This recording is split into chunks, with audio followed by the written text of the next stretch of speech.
ज्या दिवशी पातशाने बहादूरगड सोडायची तयारी केली त्याच्या आदल्या रात्री फौलाद खान हळूच पातशाच्या कानाशी लागला.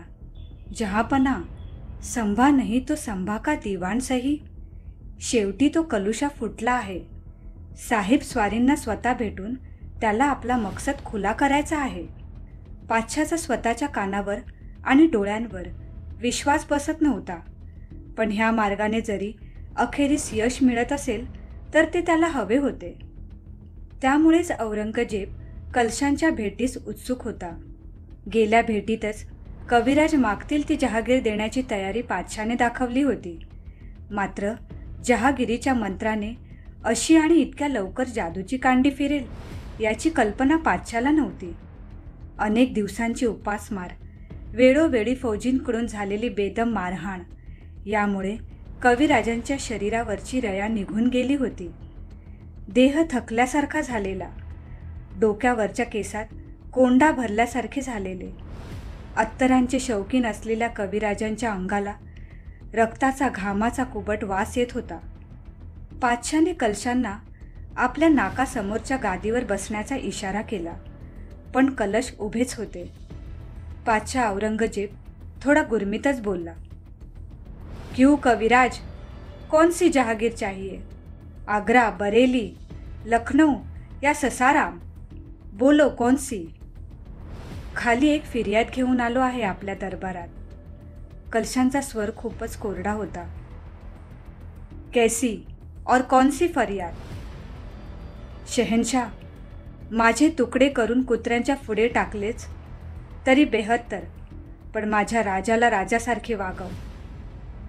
कलशाचे कथन ऐकून पातशा चक्रावला. त्याने गुस्स्यातच विचारले, कशासाठी आला आहेस? तुझी जान बचवायला की संभाची? भीक आम्ही नाही मागत तुझ्या पुढे.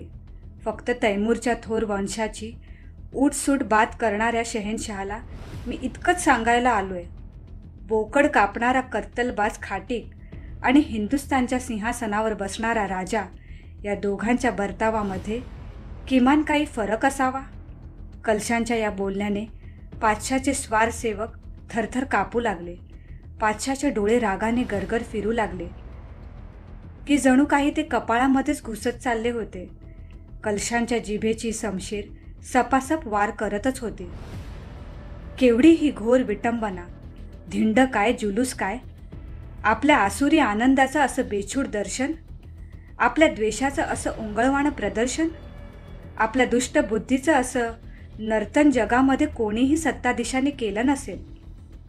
काफरांचा सन्मान करायची आमची रीत अशीच असते बेवकूफ. पातशाने दुश्मनांकडून तरी किमान तहजीब आणि दिलदारी शिकावी. कोणत्या तहजीबचे आणि दिलदारीचे धडे आम्हाला देतोस तू पागल शायर? पातशा खेकसला. हा शायर थोडा थोडा इतिहासही जाणतो. तुमची आणि सुजाची जेव्हा जन्म मरणाची झुंज चालली होती तेव्हा पंजाबात मिर्झा राजा जयसिंग तुझ्या विरोधात लढत होता. तेव्हा तिथल्या लाखोंच्या अरण्यात तुझ्यावर असा कठीण प्रसंग उद्भवला होता की तू अचानक त्या जंगलात मिर्झा राजा जयसिंगांना एकटा दुकटा सापडला होतास. सिंहाच्या पंजात एखाद्या भेडबकरीचा पाय सापडावा तसा.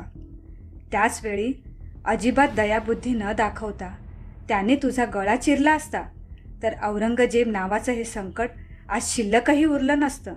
कलशांच्या या माहितीने बादशाह बावरला. लगेच स्वतःला सावरत आपल्या खोजांवर पहारेकऱ्यांवर ओरडला, बदमाशो, पागलो, क्या देख रहे हो? ओढा त्या बेशरम शायराला. त्याच्या तंगड्या तोडून फेकून द्या गंद्या नालात कायमच्या.